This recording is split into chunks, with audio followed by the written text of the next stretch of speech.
So I know there's a lot of people, especially this time of year, that are struggling with addiction. They're struggling to stay sober, or they're like in recovery and they're having a hard time with how to better themselves. And I think that there's like 7 things that people can do to help them thrive in recovery. Okay. And I think the first one is really tough because a lot of people don't have it. And a lot of people, I think, don't really get it unless somebody challenges them on it. I think that's self-awareness. Yeah, that's huge. I think that definitely is the first step of dealing with any sort of challenge in your life is starting with self-awareness. Yeah, because I think there's a few things there. I think the first thing is you have to understand fully what it is you want to change, right? You have to also understand why you want to change it. Yeah. And then you have to start to discover like how, right? Like how do you Right. begin this process? And then once you make that step, then you have to also understand like what are you going to do to maintain that process, right? So for recovery, like what are you going to do on a daily basis Right. to make sure that you're bettering yourself? What are you going to do on a daily basis to make sure that you're not going to go backwards or you're not going to drink or use a drug or whatever the case may be? And a lot of it too, I think with self-awareness is being aware of patterns. I know for me, I was totally unaware of some of my patterns until I got to jail. And I've told this story before that when I was in the cell with my cellmate and he was asking me some questions about my story, Yeah.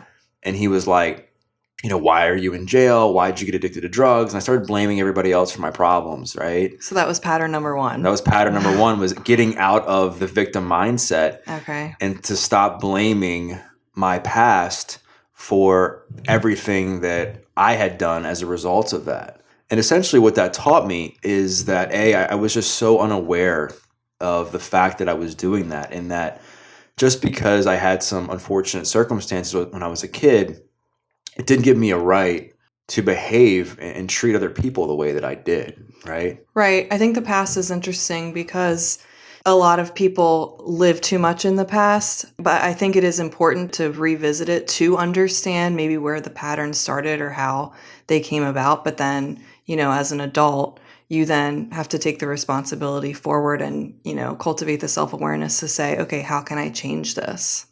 Yeah, and I think that cultivating the self-awareness thing, like you said, it can be challenging because there's a lot of people that maybe they're not into personal development or they haven't had a life event like shake them up a little bit, so they're not really forced to take a look at themselves and say, Right. okay, like why am I here? Do I like where I'm at? How am I going to better myself? And so on and so forth. And what my cellmate challenged me to do, he didn't challenge me to say that everything that happened in my past was quote unquote like okay, and that I shouldn't, feel a certain way about how people treated me. What he was essentially telling me was like, you have 2 choices, Doug. You can be a victim and you can blame everybody else for your past. And you can say, woe is me, and cry in the corner. He was like, most people will do that because that's easy. Yeah. It's easy to hold on to like one event, or it's easy to hold on to something in your life or something that happened. And then however you behave, just always point it back to that one thing. Yeah, it's kind of like a veil as a protection, so to speak. Like if you can continually blame circumstances in your life on something else, then why would you do any different? Right. And I think sometimes when you're ready to learn and to understand these things, you start to self-reflect a little bit when somebody tells you something that maybe you don't want to hear, but you need to hear. And I know a lot of people, they feel this way. And for me, like I sat there when he told me that to stop blaming people for my problems, that I didn't have everything figured out. Like at that point, I knew I wasn't this genius that maybe I thought that I was. That I created in my mind, that I thought that I was just outsmarting everybody and that I deserved to behave in the way that I did. And that it got me into jail. Like blaming people for my problems and using that as an excuse to behave the way I did, like got me heavily addicted to drugs, selling drugs, incarcerated, 21 jobs by the time I was 21, like everything, right? And so I knew that in order for me to make any kind of change, I had to pick a different path. And I think a lot of people, they struggle with that once they make that change. So I made a decision to change my life when I was in jail and to engage in fitness. And we'll talk about how fitness is important for recovery too in a little bit. But once I made that decision, it was like, all right, like what do I need to do on a daily basis to make sure that I don't go back that way? Like, what do I need to be aware of? Is it my emotions? Is it behaviors? Is it certain people that I shouldn't be spending time with? What kind of habits should I be partaking in? How should I be eating? Like, all this falls under the umbrella of self-awareness. Yeah, absolutely. Right? And I think, so once you kind of realize some unhealthy patterns and kind of that victim mentality that you kept falling back to, what was the next step then from there?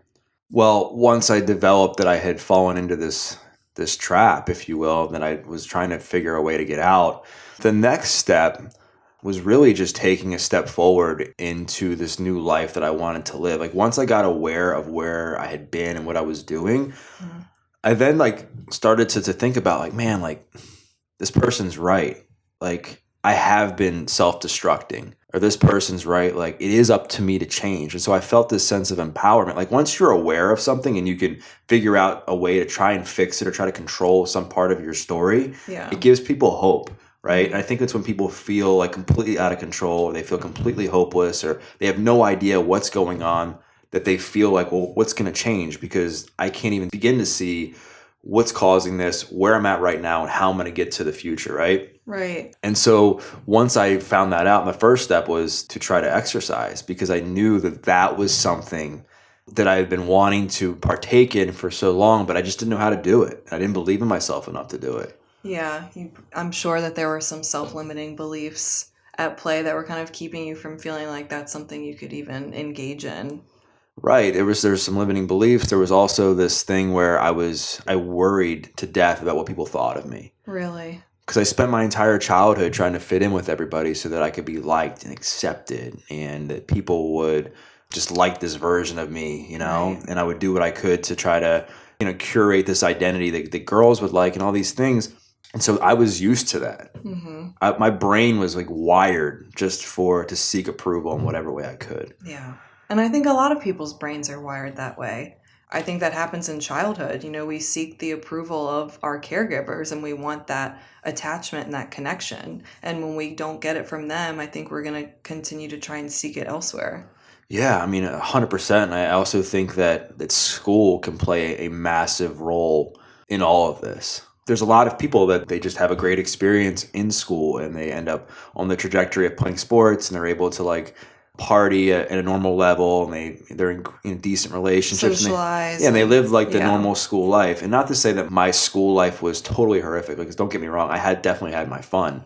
But when I was bullied and picked on a lot in school, and I was told that I had looked like I had Down syndrome as a kid, and was also rejected a lot by girls. And again, it's I'm not blaming girls, or anything. It's just the reality of the situation. Right. And when now that happens, what that does to somebody's self-esteem, when as a kid, a lot of times your self-worth is dependent on how good you are at sports, what girl you're going out with, what your friend circle is like, are you partying on the weekends, all these things.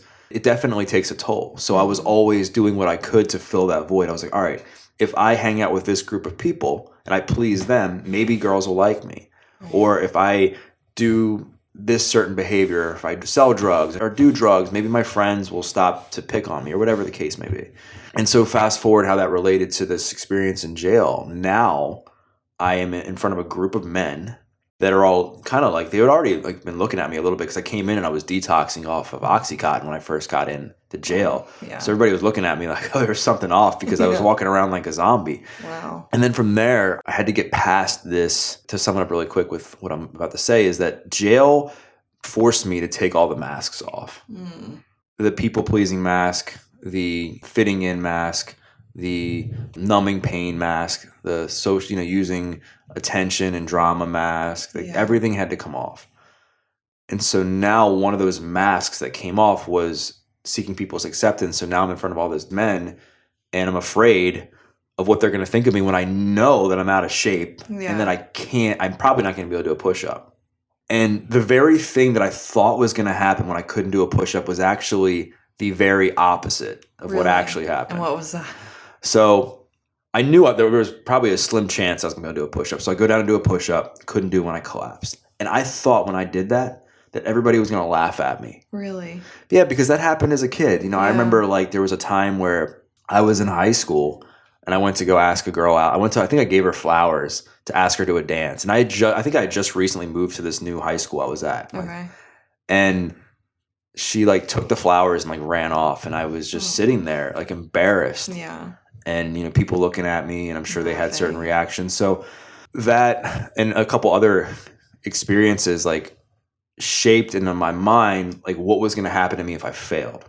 And so when I went down to do that push-up and I couldn't do it, I was expecting everyone to call me a loser you're expecting to feel like a complete failure. But nobody said anything. Wow. Except my cellmate who was training me, who was the guy who was supposed to kind of explain to me why I couldn't do a push-up. And he was very hard. At the time, he was like, you're fat. The reason you can't do a push-up is because you're fat and you don't have much core strength. Your upper body's weak. And you can't hold yourself up, so you're going to collapse. And that was like the big first step. Once I developed the self-awareness, things needed to change. Things needed to change. And then I was like, man, like, okay, like my one big fear, there's two big fears that I completely just crushed, right? That I'd overcome. One was actually doing it. Yeah. Like actually doing the thing that I knew I should have been doing. Like showing myself that level of self-love, that I loved myself enough. Yeah. To want to take that first step. And the second thing was that people weren't going to laugh at me. Mm-hmm. Like that's the biggest fear, I think, speaking of like the gym, right? Working out with people when they want to go into a gym. There's people are afraid from what I've understood from I've been in the fitness business now for almost 12 years that they're going to walk into a gym and people are going to laugh at them. Yeah. I mean, it's intimidating too. If you are kind of starting out or not that experienced and you go in there and there's people that, are clearly in very good shape, know what they're doing, it's kind of intimidating. Yeah, what I will say, it's like I felt this way too, so I definitely understand how people feel. I mean, you had to have felt that way in jail, surrounded by all these men also like working out and doing push-ups. Yeah, and what I found is that like in places like the gym, it's going to be like the least place you'll ever feel like you're being judged because you're in this environment where everybody's focusing on the future. They're trying to better themselves. They're trying to improve an area of their life. Right. They started somewhere, right? They started at a lesser weight back in the day. They started not being able to run a certain amount of time or run a certain speed or whatever. So typically like people are in there that they're wanting to cheer each other on and they're willing to help you out if you can. It's not this idea that people have in their head where they're going to go in there, you're going to lift a weight and somebody's going to look at you and they're going to laugh. Yeah. I think that's just our own insecurities at times because I don't know if you've ever felt this way and feel free to chime in if you have, but when you're feeling super insecure about yourself and you're feeling like you have no self-confidence, which to be fair, a lot of people go into the gym when they're in those moments, right? Because they're trying to find a way to better themselves. They're trying to find a way to improve their self-esteem, to improve their self-confidence. And obviously a great place for that is the gym. However, when you enter the gym and you're feeling like that, especially initially, your level of confidence isn't going to be as high as it may be after some time. So you're going to immediately think that people are looking at you a certain way because you're insecure. Yeah. Right? Yeah. No, I agree. And I've seen people do this throughout my career as a personal trainer, right? And the only thing that I tell people is just to know that you got to just obviously focus on yourself. I know it sounds cliche, but it's just so true when you're in the gym. And B, to know that the people are all there to better themselves and they want to help people. Like if you're looking for new friends and looking to change your environment, like some of the places that I will either go to or I tell people to go to, it's like go to the gym. Or take a yoga class. Go to places where there's people looking to ground themselves. They're looking to get stronger. Yeah. They're looking to improve an area of their life. Like those are the types of people that I think you should be spending time with if you're looking to like take it to the next level in whatever area of your life that it is that you're kind of struggling with. And so when I was in jail, the reason that fitness became a big catalyst for recovery and the reason that I think it's so important is because it forces you to get comfortable being uncomfortable. Like recovery is hard. Yeah. Recovery, it's challenging. Like when you first get into recovery, it's like pulling a Band-Aid off of a wound that's been on that wound for like sometimes decades, right? Yeah. And then all of a sudden it's like you got stuff pouring out and you're like, holy crap. Exposed. You got your emotions here. You got, patterns coming out here. You got thoughts coming here and you're like, holy crap. I don't even remember having these thoughts. I didn't even know I had these emotions. Yeah. And then it becomes this process of like, how do you harness that? Yeah. And The other thing fitness does too is it forces you to establish some level of discipline. Yeah. Like the people that I think sustain lasting change in their health and fitness, they're people that are disciplined and they show up consistently no matter how they're feeling. If they're feeling, now again, if you're feeling like super sick, or take those extreme examples out. I'm just saying for the most part, yeah. If their sleep was a little off, they're still at the gym. If they got into a fight with their partner, they're still at the gym. If they just got back from a long trip, they're still at the gym, right? Right. And they're in it for the journey. And they show up even when they're not feeling their best, or maybe they're not getting the quote unquote results that they want. Yeah. They're always looking for a way to stay consistent, better themselves, and then also just like figure it all out. And so those are two things that I think are powerful with fitness: is discipline, getting comfortable, being uncomfortable. And the third thing is just learning how to embrace the journey. Yeah. And the importance of small wins. Like to me, this is just based on my own experience. When my cellmate was like, all right, by the time your jail sentence is over, our goal is for you to be able to do a set of 10 push-ups and run a mile. To me, that would be like today, you being like to me, Liv, Doug, in like 2 months, I want you to be able to run a 100-mile race. Wow. I'd be like, there's no way. There's no way. Not going to happen. Oh my God. And so it felt like almost climbing Mount Everest. Wow. When I was in jail, because it's all relative, right? Yeah. Like I had been in a place where I hadn't exercised, formally, I don't think ever really, other than hiring. I think my dad got me a few training sessions at one point back in the day. And I'd been, completely numbing myself with drugs for years. Right. Horrible self-esteem, self-confidence, 50 pounds heavier than I am now. So that probably was pretty scary for me. Yeah. That was people would understand it was pretty scary. But once I was able to do that one push-up from my knees, I was like, holy crap, I never thought I could do this. Now I can do it 2. And then that led to 3, and then led to 4. And then like all the way up until I'm doing a set of 10 for my knees. Right. And now I'm building confidence. And now I'm building this muscle too of facing my fear and doing it anyway and achieving things that I never thought I could achieve. Right. And I think showing up for yourself, for instance, at the gym every day or as often as you can and building a routine, that has to be building like some trust within yourself too. So if you're making these promises to yourself and you're continually keeping them and showing up for yourself, I feel like that has to help in the recovery process, rebuilding that trust just even within yourself. Yeah, because a lot of times your identity when you're in active addiction, it gets hijacked from who you truly are as a person. And I feel like once you take that Band-Aid off and you get into recovery, it's like now you're forced to understand like who you truly are. Right. Like the self-discovery process can like truly begins in those moments. And when you're able to like identify like maybe like what you were doing in the past and how it wasn't conducive to who you truly were as a person and what you were doing, then you begin to say, all right, like I want to change certain things because I want to get back to the way that things were like in the past. And showing up for yourself, and like fitness, like you said, it's like one of those things where you continue to show up, and then there's this continuum I think that exists in fitness where you're slowly improving like your cardiovascular health based on if you want to running, walking, you're on the rower, the elliptical, whatever it is, or like strength. Mm-hmm. And that's hopefully this similar trajectory when you're in recovery, that you start slow. Yeah. You start with just like, people who are in the 12-step community, it could just be like, I'm just going to go to a meeting. Mm-hmm. That's a good first step. Or I'm just going to call somebody that I trust and let them know that I have a problem and that I want to change. Or it could be just going for a walk. Yeah. Whatever it is. And then slowly but surely you build off of that because you start to develop confidence, not only in just your ability to show up for yourself when you knew you should have, but also because of however that activity makes you feel. And that there's just like a level of confidence, I think, that comes from choosing a different way, like choosing a different path, like choosing the path that you should have taken, right? Yeah. Because I have never met one person that is in active addiction and is truly happy with where they're at. Right. That they're like, I'm so glad that this is where I'm at. Yeah. Most people are they're miserable and they're unhappy and they don't know how to change.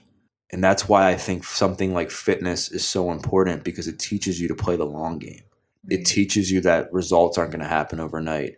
It teaches you that you have to stay disciplined. It teaches you that you have to just keep showing up, even when you're not seeing results. Like sometimes in recovery, there'll be days where people are like, I don't feel like I'm getting any better. or why am I still getting triggered by this, or why am I still having a craving, or why am like, it's okay. Like that's going to happen, but it doesn't mean that you just quit. Just like in fitness, when you're not feeling 100%, doesn't mean you quit. Right. Just means like, okay, there's going to be bad days. There's going to be times in your life where you're feeling off. Yeah. You can't let those negative thoughts or beliefs derail like any and all progress that you've made, you know?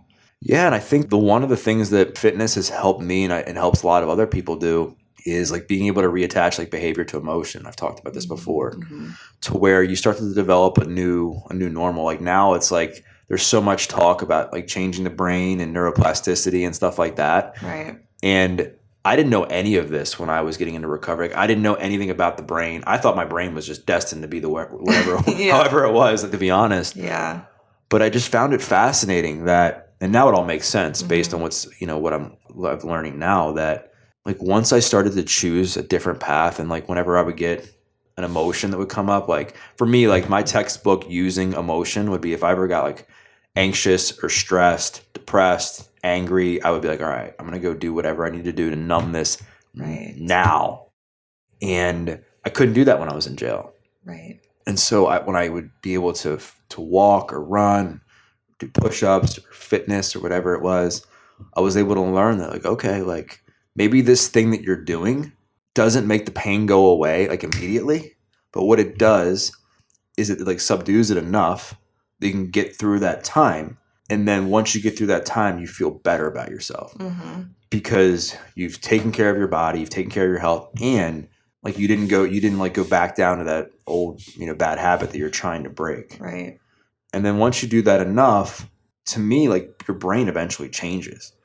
And so when I got out of jail, it wasn't about like when I got out of jail, people often ask like, how was life when I got out of jail? Life was still hard. I was still on probation, was backing up a bunch of years in jail.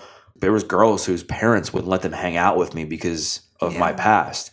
There was people in my life that I still had to like mend a relationship with. I was in debt to family members. Like life wasn't necessarily easy. And with that comes hardship and at times stress and some drama, with stuff. And my initial thought wasn't like, all right, well, where can I go get high? It was now like, where can I go for a run? Yeah. Where can I find like a space to do some push-ups? Yeah. And so over time, like that is like a big thing for fitness that helps people, is that it gives you a different way to cope. Doesn't have to be the only way, but it definitely gives you a different way to cope, like when you're going through hard times. Yeah, absolutely. So, and I think like part of the fitness thing, the health thing, I think a good transition would be to kind of talk about like the people you spend time with. Because this is a big one for people. Yeah. Like, I made a post this morning. I forget what it said exactly, but it was like the people you spend time with is a direct reflection of how you feel about yourself inside. Yeah. And it's a harsh truth. And I don't want to say that just because you are like on this path of personal development that you should only hang out with people that are on that path. What I am saying is that if you take like the 5 to 10 people you spend the most time with, it'll give you a really good idea. Because I bet you in those people, maybe they're people that they don't show up for you when you need them at times. Maybe they're people that they're constantly complaining about their life all the time. Mm-hmm. Maybe they're people that are like giving you a hard time when you don't want to drink or you don't want to do a certain thing. They're giving you a hard time. Maybe these are people that all that they have in their life is just constant drama, right? Right. And so you begin to understand, like, why am I allowing this? Yeah. Like, why are the people in my life, bringing me down in a way, right? Like, how am I letting these people, like, in a way, dictate the energy of who I am and how I feel? And I think if you are feeling poorly about yourself, you'll spend time with anybody. Yeah, I think that's very true. Yeah. Doesn't matter who it is. But if you're feeling good about yourself, you'll start to set up boundaries because you will understand that you're putting yourself first. And if they don't want to adhere to the boundary, that's on them and not on you. Yeah. You'll start to drift away from certain people, drift away from certain places, and start to reevaluate like who you're spending time with. Because I've fallen victim to this. I'd love to hear your thoughts that like, I think your environment creates a false sense of normalcy to where if everybody around you is doing what you're doing, to you, it's normal. Right. Like the example I like to give is that let's just say like let's just say a guy is at the bar and he's getting hammered. I'm a guy, so I'll use a guy as an example. So we'll just say a guy is at a bar and he's getting like just hammered every single day. And he comes home to his wife, and his wife is like, you have a drinking problem. Like, you're at the bar from like 10 a.m. until like 7 p.m. You're not coming home for dinner. You're not spending time with the kids. Like, like what gives? And he's like, well, everybody else is doing it. Like, no, I don't have a problem. Or he'll figure out a way to create a story like that in his mind so that it seems like the status quo. It's the status quo. And you see that a lot where that's just his environment. Mm-hmm. And I thought that. Like, I thought that I was going to die by the time I was 25. Like, I thought that because I had buried several of my friends. Oh, wow. We would like idolize like the rock stars who died early. Yeah. We joked that if we couldn't party at the rate we were partying, it wouldn't be fun to be alive. So I was like, this is just going to be it. Like, and if anybody doesn't validate my BS and adhere to this lifestyle that I'm living, like, then I don't want them in my life. And I started to accept that certain things were just normal. Yeah. Like, I thought it was normal to like have like part of my nose missing. I thought it was normal to have like paint, which was like the coating of Oxycontin pills on a t-shirt. I thought it was normal to just eat like 4 or 5 double cheeseburgers and 3 pieces of pizza or something for like, I thought that was normal. No. Thanks for clarifying that. Yeah. In case you were wondering, it's not. No. No, not in my world. So once you got out of jail then, and you kind of started to recognize that those things were not normal, and you kind of had to do like an audit of the people around you in your life as you're kind of re-entering back into society and moving forward with your life, how did you kind of make the transition out of certain crowds and certain people and then start cultivating like new relationships that aligned with where you wanted to go? That's a good question because it's hard. I think a lot of people struggle with it. And I think what happened for me was, like one of the biggest things that helped me choose new friends was changing myself. Yeah. Like, you have to first identify like who you are and where you want to go before you can start to understand like who it is you want to spend time with. Because I think a lot of people make this mistake that they're still feeling a certain way about themselves. And they're like, well, I'll just go find new friends. 'Cause I'll start to blame everybody else for the problem. Like, I think it's like my partner, or I think it's my friend. So it's all their fault. Like, I don't want to do any work. I'm just going to blame them and then try to get other people to fix my problems for me. And it doesn't work like that. Right. And when I was in jail, obviously I've talked about how I started to address how I felt as a person. I started to address what I valued. I started to address what I wanted for myself. Like, I wanted more for myself. I never thought I deserved more because I always thought I was going to be a failure and a piece of crap, and that I wasn't going to find love or I wasn't going to have success. And so I lived on that narrative. And then once I started to transform that when I was in jail, I realized that, wow, I can have more for myself. You deserve better, Doug, right? Yeah. And then once I started to get into health and fitness, that became a passion of mine. So then I was so committed to that because I saw how much it helped me when I was in jail. When I got out, I stayed on that path. And I was so motivated and inspired, not just by the changes that I had made, that I think, that's important for people when they're making a transformation, is to see progress, right? I think progress is a big thing for adherence and for people to be able to continue on the path. And then I had this guy, this angel, if you will, come into my life at a time where I didn't even see any worth in myself, come in and help me out a little bit. And so I felt obligated, obviously partially to him too, to stay on the path. And so then I just started to slowly progress with my health and fitness, started to get more into it, would read like bodybuilding magazines and Men's Health, bought like the Arnold Schwarzenegger book of bodybuilding, and I got really into it. And what happened was, and at the time, and obviously I was still in recovery and touch drugs or whatever, I started to change my interests. Mm-hmm. And what happens when you change your interests, it's like, then the people that you were spending time with that had those different interests in you in your past, it becomes awkward around them. Like, it's almost like going on a first date with somebody. And my values are like health, wellness, personal development, like travel, like humor, like all these things. They're family, like friends, like these are like, values, right? And then the person that you're sitting across from, it's like their values are partying, not family, doing whatever they can for themselves, just watching TV all day. Like, again, nothing wrong with any of this, but you're going to see that like your values are totally misaligned and you're going to have hardly anything to talk about. So it's going to be super awkward, right? Yeah. And that's how it was with me and my friends. Like there was nothing inherently like wrong with my friends. Yeah. Like they weren't bad people. And I want to clarify that. They just weren't making decisions that were in line with where I wanted to go in life. Right. And so I know it was hard because I was often wondering, I would beat myself up. I'd be like, why do I feel so weird around my friends? Yeah. So you're almost blaming yourself. Well, I was blaming myself and I was like, is it me? Like, am I that much of a jerk? And then just the more time I spent, because I've been in personal development stuff for, it's been like 13 years or something like that. Right. And 12, 13 years, something. Because I pretty much like started to just focus on bettering myself like right after. I was in jail and did it, and then when I got out of jail I would read like magazines and stuff, and what I found is that it's normal, like when you outgrow certain things, like you're not going to feel as connected to those things. Yeah. But I think what happens is, like, I think you touched on this, is like you start to blame yourself, and it's like a you problem for feeling a certain way about these people, that you'll just like justify staying with those people because of that feeling. Yeah.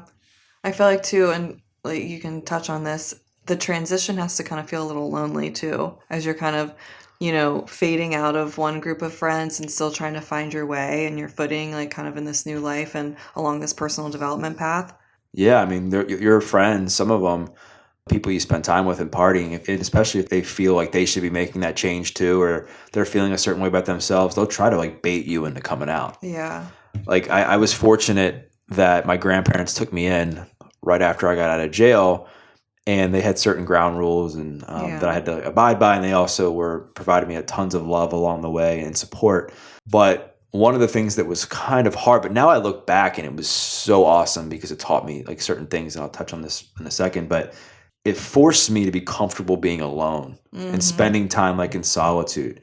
And that was one of the things that I struggled with. And a lot of people struggle with. Yeah. It's like, you think of yourself, if you're spending time alone, that you're like a loser. Like because if you're alone, that means nobody wants. It's the reason that you're alone is because you're not likable, you're not lovable. People don't want to spend time with you, right? Yeah. But there's a difference between like spending time alone consciously, because you want to better yourself, versus if you truly are somebody who like mistreats everybody in your life. Like that's a whole nother story, obviously. Yeah. And I think that you will always feel way more alone being in a relationship or spending time with people that you have no connection to than you ever will like spending time by yourself, like at home. Yeah. And so there was nights where it'd be like Friday, Saturday night, I'm like 21 years old, like in the peak of like quote unquote party mode, right? Mm-hmm. Where I'm like watching Dancing with the Stars or I'm watching Food Network with my grandparents. And the benefits from that were so instrumental. Yeah. Because I got really comfortable spending time by myself. I got really comfortable like being able to evaluate and listen to my thoughts that were coming through my mind. And then I learned to cook, which was something that I didn't do when I was a kid. Yeah. From watching Food Network and watching my grandmother, who's always been a big cook, like watching people like that like demonstrate how to do that has been meaningful, because that's like a what I've learned over the years. I never thought it would be this. It's like a solid character trait that is attractive for people, no matter if you're in a romantic relationship or just even in a friend group, where people, like a lot of people now, they grill out, they have like parties and people are like bringing their own food. And especially like if you're trying to make like healthy decisions, like cooking is a must. Very, very helpful. And so I always like think you gotta think about it long term. Yeah. Like you hear stories all the time of people that run into people they went into high school with that were the quote unquote cool crowd, and they're miserable later in life. Mm-hmm. You see that all the time. I don't know why it happens, and I'm not like, again, judging anybody for it, but I've heard countless stories along the years of people that run into a certain person and you're like, man, like what happened, right? Right. And the reason I share this isn't to like shame or criticize anyone. It has nothing to do with that. My point is that you have to play the long game and embrace the journey, and just know that there's different seasons in your life. And you can decide to better yourself and make those choices in those tough moments, which are going to in turn make your life better further down the road. So it's like leaving the quote unquote cool crowd and stepping away, even though they're giving you a hard time about doing so and calling you names and being like, hey, like, I can't believe you're doing this. Right. Accepting that and then just continuing on the path, like, I think you'll be really, really thankful later on in life. Yeah, I agree. It's almost like the harder kind of what feels in the moment to be like more difficult is going to pay off greater than what feels easier in the moment is actually going to be more painful down the road. Yeah, you got to choose your suck. I mean, I say this a lot. You really do. Like, changing your friends and wanting to live a new life and wanting to better yourself, it sucks. I mean, anybody who says it's easy, it's like they're not telling the whole truth. It's hard. Yeah. Spending time by yourself initially when you're used to spending time with people all the time is hard. Mm-hmm. Spending time by yourself when you're used to having a partner for 5 years, 10 years, 3 years, whatever it is. Yeah. It's hard. Mm-hmm. And then like sitting with your thoughts in those moments is even harder sometimes, right? Yeah, but it really forces you to learn, listen, and kind of tune in and learn who you are and what you need and what you're feeling. And I think that that's really important. Yeah, it is. I mean, because a lot of these things comes back to what we talked about at the beginning with self-awareness. Right. This spending time by yourself is another way to allow you to gain some level of self-awareness without having to go through like a severe life event, like with me being in jail, where I was forced to take a look at myself in the mirror and say, what am I going to change? When you spend time by yourself, you really get like, to gain some clarity on who you are, what types of thoughts are like coming through your head on a regular basis, like what you really want in life. And so all this is a challenge, and it sucks like initially. But what's even harder, in my opinion, is that when you're staying in these relationships longer than you need to, and then you're 20 years down the road in your life and you're looking back and being like, why didn't I make that decision? Yeah. Or why am I so miserable? Or gosh, I wish that I would have like changed my friends because I remember I had this dream. I remember I had this vision of something I wanted to achieve. And I just was so caught up in people pleasing and just settling that I just gave my dream up for the sake of pleasing my friends, right? Like who wants that? Yeah, nobody does, but people do. And I think it's a hard thing. And that's why I try to encourage people to just take these small steps with it. Like, I don't think life, I think now with technology and everything, people think that like these life events need to be solved in a day. Mm-hmm. And it takes time.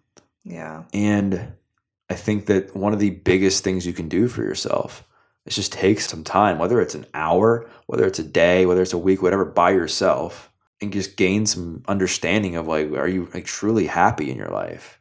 Yeah.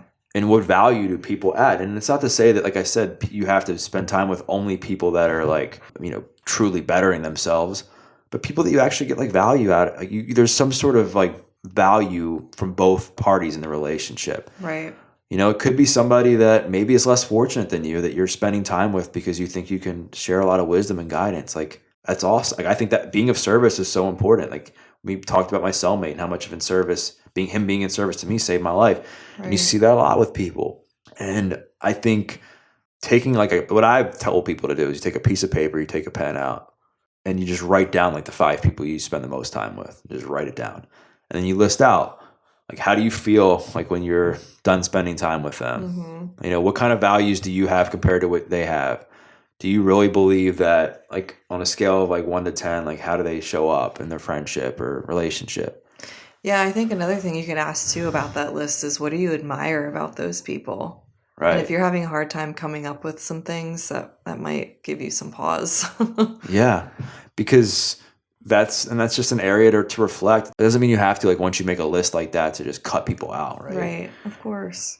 But it does give you some understanding on, like, all right, like, why am I accepting this? Yeah. And what do I want?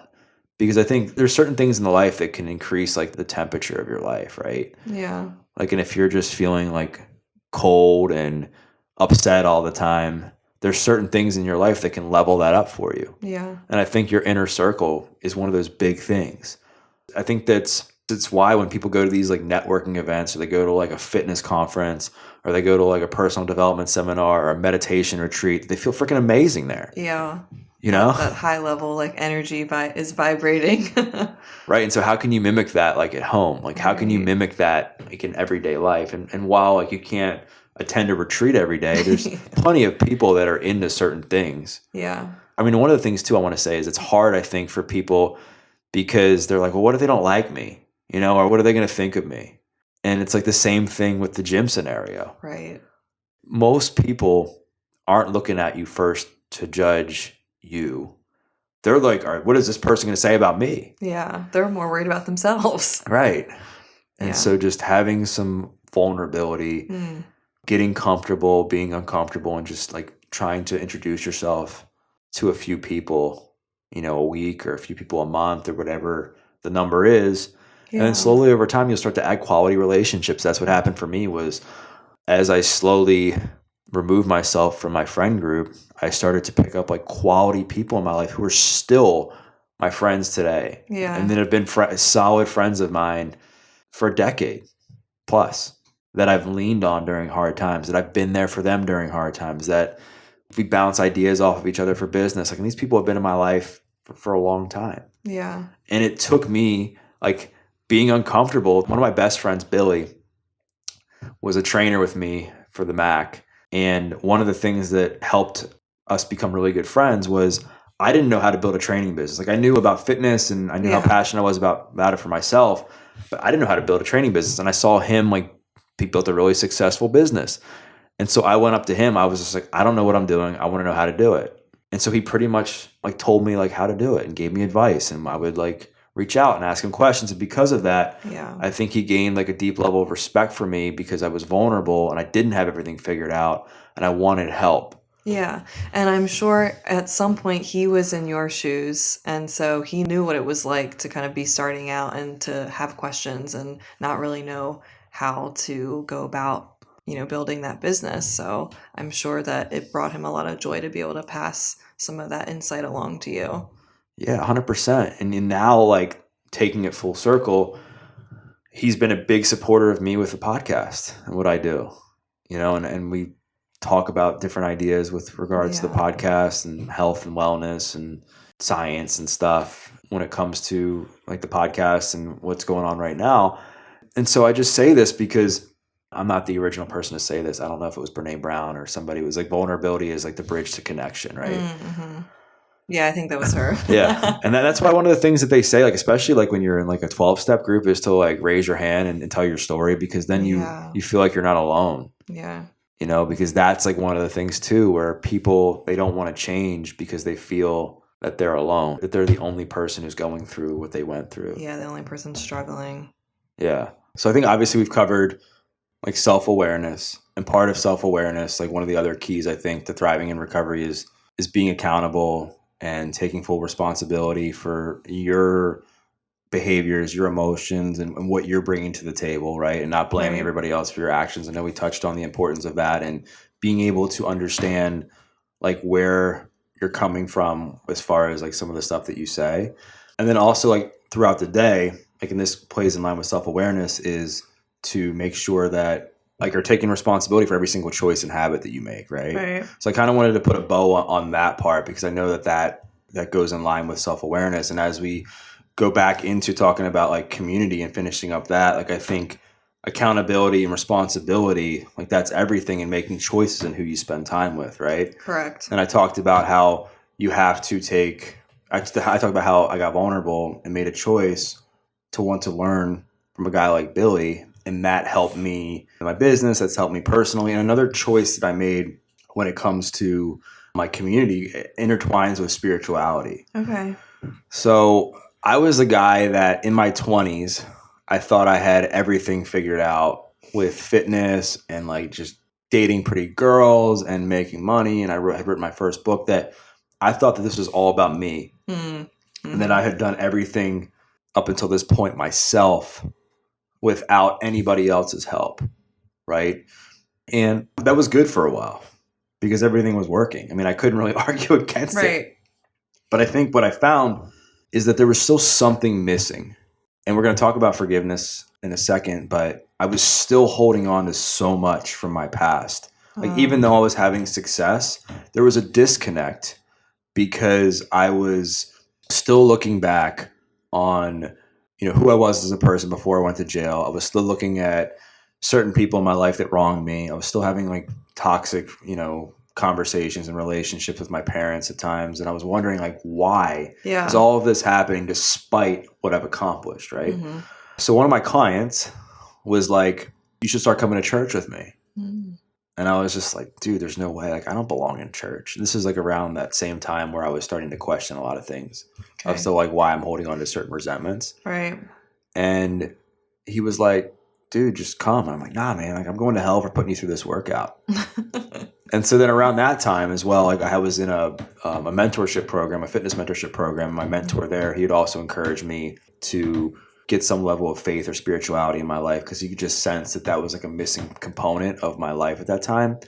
And then around that time as well, one of my now closest friends, her and her husband are two of my closest friends, had just like shortly before that had found Jesus. It was like a Jesus freak, like one of those Jesus freaks where if you're not religious, you're turned off immediately by people that are just jamming like Christianity down your throat, right? I thought it was weird to me, at that time where somebody was being so abrasive with their faith. And it wasn't like super in your face, but she was super passionate about it. Mm-hmm. And I think the combination of her being passionate about it and me kind of knowing deep down that I needed something else, I was just projecting in a way my own insecurities, okay. Right? Yeah. And this is all going to make sense in a second. So I have my client pushing me, my mentor, and then I have this girl that I worked with at the gym that I didn't really know too well at the time. We were just friends from the gym who worked there as a trainer too. And what happened was there was a time where I didn't even break up, but I was talking to this girl for a little while. I knew I was doing it for the wrong reasons. It was because she was pretty. I met her like on a retreat, like on a business trip. She lived far away. We really didn't have much in common other than the fact that we were both attracted to each other, which is never a good idea. It's like most relationships. Yeah. And what ended up happening was we just ended up having a falling out. Like things kind of blew up, and I was like in an emotional rock bottom, and I started to question some things. And I was just mad, and finally I started to think maybe I'll just give this Jesus thing a try. Mm-hmm. And then I called my client who had invited me to the church, and I was like, hey man, I think I'm ready to give this Jesus thing a try. And he was like, the way he responded was like, I just told him that he won the Mega Millions. I was like, why is this guy so happy right now? Mm-hmm. And then I came in, gave my life to Jesus, said this set of prayer, and then I started to cry, like authentically, like bawled my eyes out, and then called my mom and apologized to her. Mm. And for the first time in my life, I apologized for like the way I behaved as a kid. And then I obviously informed my mentor at the time about what I had done. And then the first step was for me to go and join this to church. Mm-hmm. So I go to church, and then who do I see at church? Stacy, the trainer at the gym. And she's like, what are you doing here? She's like, I thought I'd see you here. I was like, what? She's like, I just had a feeling I was going to see you here. I'm like, did Ben say anything to you? And she was like, I don't remember what exactly she said, but she's like, I just knew you were going to be here. That's so funny. And then I was just like, I felt like a kind of a connection. I felt like this wall came down because I was like, oh, this is really cool. Like, I think I found like a friend. And then she was like, I want you to meet my husband. And her husband is like one of the most badass dudes you ever will meet, like ever. Like, and he's also like a real guy. He's a good dude. Mm-hmm. But I was drawn to him because I knew he was in the military for a long time, which I respected a lot. Mm-hmm. And that I saw him at the gym, and he was just like a freak of nature, like kind of like reminded me in a way of my cellmate, right? Oh yeah. And so I was like, oh, like I want to be able to like learn from this guy, right? And so she was like, he goes to this like men's group on Monday, I think it was Monday nights, where you like talk about like guy problems. We would cover like finances, women, we talk about like pornography, like everything amongst guys, right? Yeah. And so him and I became like really, really close. This all came from spirituality. This all came from me, again, taking responsibility for where I was in my life, having the self-awareness. See, all these things I'm describing, they all blend together. Yeah. And the reason I explain it this way is because like you can't really have one without the other, in my opinion. Like all of these they're gonna come together in one way or another, right? Yeah. And so I had the self-awareness to know that I needed to try something else, took responsibility, got vulnerable, decided to make a step in community, put myself in a completely new environment. I was Yeah. mortified of going to church. I mean, I grew up, and the reason I was so turned away from spirituality is because I thought that if you're good, you go to heaven, and if you're bad, you go to hell. And I knew I was on the highway to hell. Yeah. In Christianity, it's not like that necessarily. That's how I viewed it, though, right? Like, I think in Christianity, like, you acknowledge that, like, the reason that you're allowed to make mistakes and learn from them is because Jesus quote unquote died, right, for your sins. I'm not a theologian or whatever, so I'm not a expert on the Bible, but that's my understanding of it. And the one thing that it did for me, though, Liv, which I think a lot of people are going to relate to, is it helped me realize that I may have not have been proud for all the wrongdoings that I had done, but God was, because now he's using that to make me a better person. Yeah. And then help other people become better versions of themselves. And that was powerful for me, because that was when I first realized that there's pain. There has to be pain for purpose to come, right? Yeah, absolutely. And, your mess can turn into your message and all these other cliche things that we hear now, but it's all true, and it all came from spirituality and learning about that process. Yeah. And I started to realize that I'm not a bad person. Mm-hmm. I just made some mistakes. And I started to realize that, like, there was purpose and there was a plan throughout this entire process, and that you can't make up the fact that I was a guy in a jail cell rotting away at times, and that somebody's going to help me now use fitness to change my life, and now I'm helping other people use fitness to change their lives. Right. Like, you can't make that up. And what I encourage people to do, and the reason I share this, is you have to find, in my opinion, you have to find a spirituality walk that works for you. Yeah.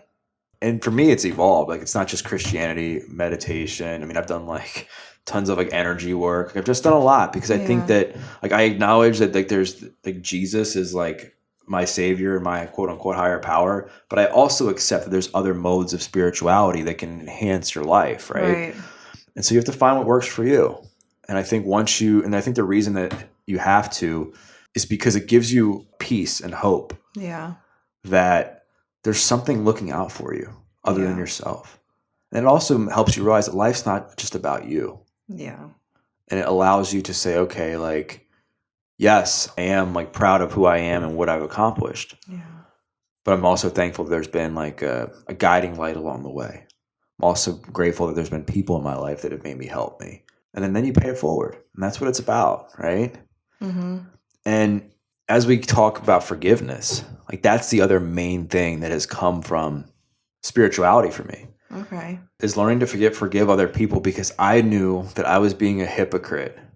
That if I was expecting everybody else to forgive me for everything that I had done, but I'm not forgiving anybody else. And I also, at that time, like, as I was starting to unpack like a lot of the stuff from my childhood, I started to understand that I had like some mommy issues, I guess, right? Okay. And it wasn't that my mom took care of me a lot as a kid, and I just, was having trouble not having that. It had nothing to do with that. It was more, I didn't have much of a relationship with my mom as a kid. And so I would seek out attention from women to fill that void.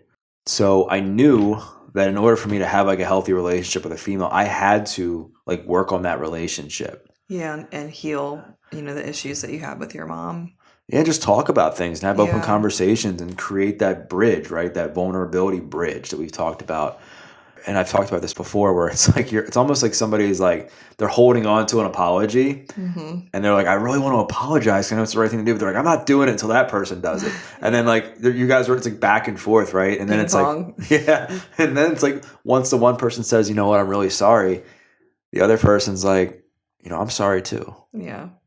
I'm sorry for what happened. And one of the game-changing questions my mom asked me was, what could I have done differently?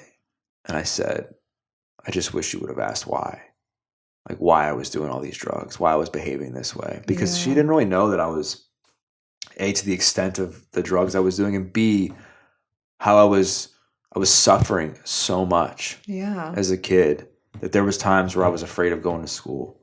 There was times where I just was like, just contemplating who I was as a person. And I was heavily depressed and anxious, that I was hurting.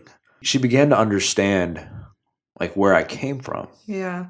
And then I began to understand more like, where she was coming from, because I will say, like, I think my mom was doing the best she could with the tools she had. Right. In the situation, right? Yeah. And so after hearing this, I bet you people are going to say, well, all right, well, that's the big thing, like, right, is to forgive other people. No, the big thing is to forgive yourself. Mm. And this is the part that I think trips people up, right? Yeah. And I think you have to forgive other people. Like, I'm not negating that, but that's like just one small layer. The big layer is, how are you going to like let go of all that resentment towards yourself? The shame. The shame, I think, is the big factor. So like with you, like, I mean, because I know for me, like, I'll tell you real quick, like for me, forgiving myself and letting go of all the people that I hurt, all the people I lied to, the people that I sold drugs to, like everything was hard for me. And like letting go of being a convicted felon, like all that stuff was really hard. Like, do you feel that that's been the same for you, as forgiving yourself is harder than forgiving others? That's a great question. I think, at least in my personal experience, I'm one of my toughest critics, and I'm the hardest on myself than anyone else in my life. And I feel like it is a lot easier to forgive other people than it is to forgive myself for maybe things I've done in the past, or the choices I've made, or the thoughts that I've had. But if you don't forgive yourself first and foremost, you're just going to be like bound in these chains that are never going to be, released. So being able to just kind of have like a very radical acceptance of who you are, and knowing that, this is your journey and you are everything that you need, and everything that you need is within you, then it's a lot easier to forgive, what you've done or who you've been in the past, and you can just accept it and move on with your life. Yeah. It's a good point you brought up, because you can't change the past. Mm-mm. Like, you can only use it to learn and grow and adapt to who you are. And also, like, it's kind of like the rear view mirror, and I think I've heard people make this analogy too, where it's cool to like glance at it, right? You want to see like what's behind you. You want to maybe look at like the past behaviors, the past patterns. You want to look at maybe some choices that you made. You're like, I shouldn't have done that. What can I do differently? Or maybe you said something to somebody. But if you stare at your rearview mirror while you're driving the whole time, you're going to crash. And that's the same thing with your past. Like, if you're staring at your past the whole time and that's all you're focusing on is your wrongdoings, what people did to you, like, you're going to eventually just fall apart, right? And I think you're right. Like, we are often our own worst critics.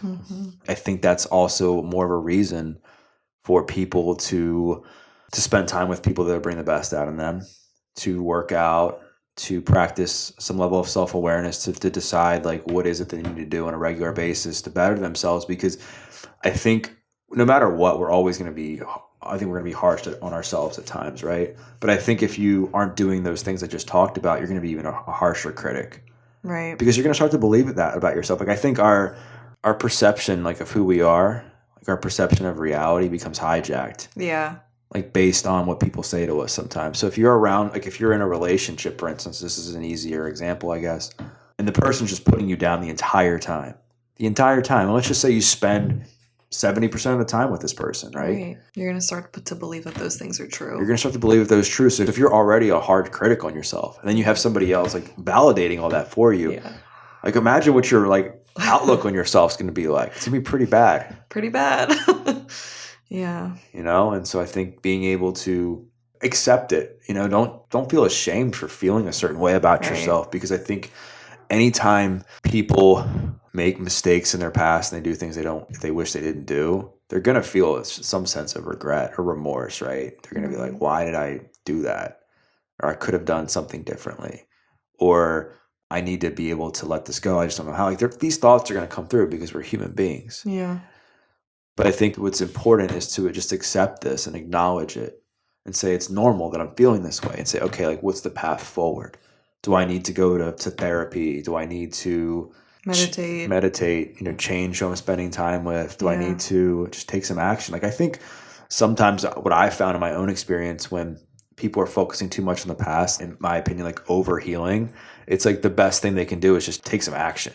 Yeah. Like, sometimes I think people need to focus less on healing the past and more on like just trying to move forward in a different direction and change who you are. Yeah.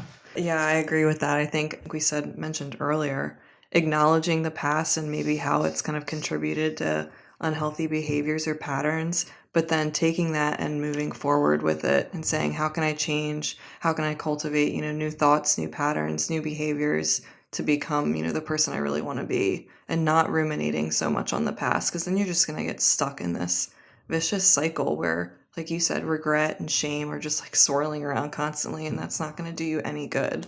It's not going to do you any good, and that becomes like an addiction in itself because it's easy, right? Again, it's easy to just get caught in that thing, and then you end up having this one or two things in your life that you can point back to for a reason as to why you're behaving in the future with every which way you are, right? Right.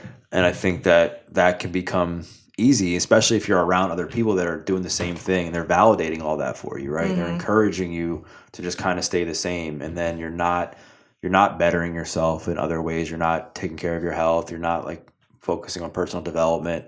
And so then like you really don't have the confidence to want to change, I guess, right? So I think, like you said, like not ruminating so much in the past, like figuring out, like, again, going back to the beginning, like what is it that you want, having some awareness around that, and then taking like a couple steps like towards that new version of yourself. Yeah. So that over time you can grow. And this is a process. Like we could spend 3 months talking about all this stuff, as far as like in depth, like what it takes for people to actually like, thrive in recovery in depth. And I know like just today we've barely just kind of scratched the surface. And I guess like just to maybe summarize it before we close, I think I just want people to remember that A, like it's going to be messy. Mm-hmm. B, like you're not alone. Like there's a lot of people right now that are suffering. There's a lot of people that are hurting. There's a lot of people they're just having a hard time. Yeah. And just reach out. Like don't be afraid to reach out and ask for help. Don't be afraid to send somebody that you trust like a direct message, or join a support group on Facebook, or go to a meeting, or call a therapist, whatever it is. Like don't be afraid to like reach out, right? Right. And I think the last thing that I'll say is that I think that you're much closer to this new life than you actually think. Like I think it's closer than you think. And I think what happens is, especially in recovery, is somebody will see somebody that's 10 years sober, 5 years sober, 3 years sober. They're like, I'm not going to feel better about myself, until I hit 3 years or 5 years. Like, how am I ever going to get there? What they don't realize is if you just take a few weeks to start to better yourself and start to implement some of these habits we've talked about, you're going to feel a lot better than you did 2 weeks ago. Mm-hmm. And then you keep doing that for another 2-3 weeks, and you're going to feel a lot better. And then all of a sudden, you're a totally different version of yourself from where you were a month ago. Yeah. And you're like, wow. It's the compound effect. It's the compound effect. It's a great book, actually. Yeah. Have you read it? I have. Yeah, it's an awesome book. And so, with all that, to summarize, I think if somebody's like listening to this and they're like, all right, what are some steps that I can take? What are some things that I should try and do every single day to thrive in recovery? If I'm thinking about or if I'm in recovery right now and I'm trying to just better myself in my life, in my opinion, I think it comes down to like self-awareness, being aware of your past patterns, being aware of, why you were doing certain things in the first place, being aware of why you want to change. Yeah. Being aware of what you need to do on a daily basis every single day to move forward and not move backwards. Being aware of like how you're behaving every single day, right? The second thing is, I think goes along with self-awareness, is taking radical responsibility and accountability for your actions and how you behave. Again, like doesn't mean that people can't mistreat you. It's just I think you have ownership in your side of the street, right? Yeah. And how you choose to respond to certain situations, and saying that if you didn't do something in your life, for the most part, it's because you didn't do it. It's not because somebody forced you not to do it. Right. Like if you didn't go to the gym, unless like there was something that physically like limited you from actually getting to the gym or whatever, odds are that was a choice that you made to not go to the gym. It's hard to hear, but it's the truth. And I think you have to take ownership and responsibility for that, right? Yeah. And just knowing, because once you relinquish control and power over to somebody else for your life, it's over. Mm-hmm. It's over. So you have to harness that in and focus on controlling the controllables, which I think goes in line with self-awareness and accountability and responsibility. So taking ownership for how you behave, taking ownership for how you treat other people, which you do on a day-to-day basis. Third thing, obviously, is fitness. And it doesn't have to be it doesn't have to be what I do. It doesn't have to be what you do. It just has to be some level of movement, in my opinion. Some physical activity. Yeah, that gets the heart rate going, Reduces stress, Reduces stress. anxiety, depression. Gets the blood. It helps you reduce stress, helps you cope with things. Yeah. Helps give you a different outlet to turn to when things aren't going well. Mm-hmm. It gives you something to focus on that's bettering yourself. Mm-hmm. So it takes your mind sometimes off of like some of the stuff that you might be like looking at in your past, because now you're focusing on this other thing that's moving you forward, right? Mm-hmm. Where you're trying to incrementally get stronger or faster or improve like a pose in yoga or Pilates or whatever it is. And that takes your mind off of some of the stuff that you might be going through at the time, especially like in early recovery when things are hard. Yeah, and I think it strengthens the relationship that you have with yourself when you're there showing up for yourself in a physical and mental way. Right. 100%. So fitness, responsibility, accountability, self-awareness, community. We talked about like who you spend time with. Your circle. It's so important. Like there's the old adage, it's like, show me your friends, I'll show you your future. Yeah. I will always say like spend time with people who have common futures and not common pasts. Yeah. Now, if you can have both, that's great too. Like I'm not somebody who's going to say you should only spend time with people that aren't in your childhood, that are like, you've only made friends with as an adult. No, what I'm saying is that if you're spending time with people that are bringing you down, that have old interests of yours, that have old values, that are still in the same scene that you were in when you were, 21 years old, right, and you're trying to get to a different level, might be time to move on and accept the fact that we've talked about responsibility. Like they have a choice in wanting to grow with you. Like they can make the same choice as you did. Right. And it's on them. So making sure you're spending time with people that bring the best out in you, they challenge you, they love and support you unconditionally, right? And then the fifth thing is spirituality. We touched on that. Like how like all these intertwine, that like spirituality, the gym, they can all be great places for community if you're looking to find new people, right? Yeah. Whether the spirituality part, whether that's at a church, like a meditation retreat. I know some people, yoga is a form of spirituality for them, meeting people at a yoga studio, places for meditation, whatever it is. You can meet great people there, right? Just like you can meet great people at the gym. Yeah. So just embracing some form of spirituality that allows you to understand that there's something else beyond yourself. Yeah, beyond yourself, that's like looking out for you, right? And guiding you along the path. And then also that it's important to be of service within the context of all that, so that you can understand that life's not just about you, right? Yeah. And then forgiveness, like forgiving people in your life that have wronged you, forgiving yourself, forgiving the past, right? Making peace with the past, which I think is the last one we talked about, is being able to accept that the past is part of your life, but it's not your life. Right. Like accepting the fact that just because you had a bad chapter in your life, that chapter 2 or 3 or 4 wasn't so great, that you don't just take the pencil and throw it down the sewer drain. Right. And I think understanding that, we all can experience trauma or hardship or rock bottoms, but knowing that everything that we endure is a vehicle that we can use to propel us forward into the life that we want. 1,000%. Yeah, because if you think about like even where you've come from and what you've been through and where you're at now, I think about myself, I think about people we know and people that like are watching this or whatever. It's like, that's so true. That hardship creates strength, right? Yeah. It creates resilience, creates perseverance, and we're able to grow into like a stronger version of ourselves. Like I at least look at, for me, like my biggest moments of growth have come during some of the hardest times of my life. Absolutely. Right? Because when you're in hard times, it forces you to reevaluate things. Yeah. It forces you to like level up. And it forces you to get really clear about what it is that you want for yourself. 100%. I mean, when life's good, right? Like, I mean, everything's good, nothing bothers you, right? Yeah. But it's not until like something happens where you're like, right. Oof. It makes you take a really deep look at what's going on around you and what you want to change. Yeah. So, well, thank you. You're welcome. This has been great. So very insightful. Yeah. I'm glad this helped, and hopefully that people watching this, they get something out of it, because I just think people have a hard time sometimes. They don't know where to go. Yeah.